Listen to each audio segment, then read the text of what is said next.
Mancano pochissime ore al voto per le elezioni regionali in Veneto, si vota domenica 23 novembre dalle 7 alle 23 e lunedì 24 novembre dalle 7 alle 15.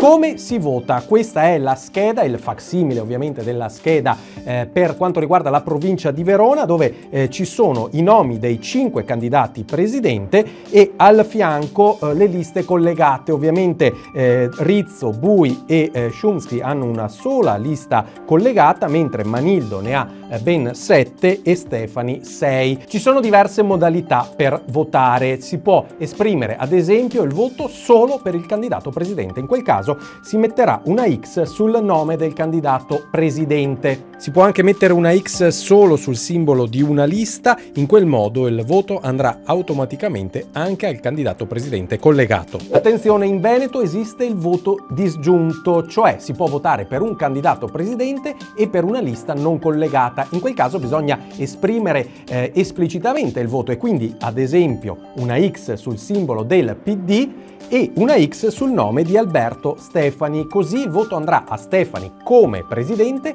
e al PD come lista, e in questo caso non, per esempio, a Giovanni Manildo. Infine, per esprimere delle preferenze all'interno di una lista bisogna scrivere il nome, il cognome o anche il soprannome in alcuni casi del candidato. Qui sulle righe si possono esprimere una o due preferenze per ogni lista, però attenzione, se si vogliono esprimere due preferenze devono essere di genere diverso, quindi un uomo e una donna. Infine l'invito è di andare a votare, ovviamente il nemico da battere è come sempre l'astensionismo. Per chi avesse dubbi, domande o volesse informarsi appunto sulle elezioni, sul sito Daily abbiamo una sezione dedicata alle elezioni regionali con tutti la presentazione dei candidati presidenti, le liste collegate e le istruzioni per votare.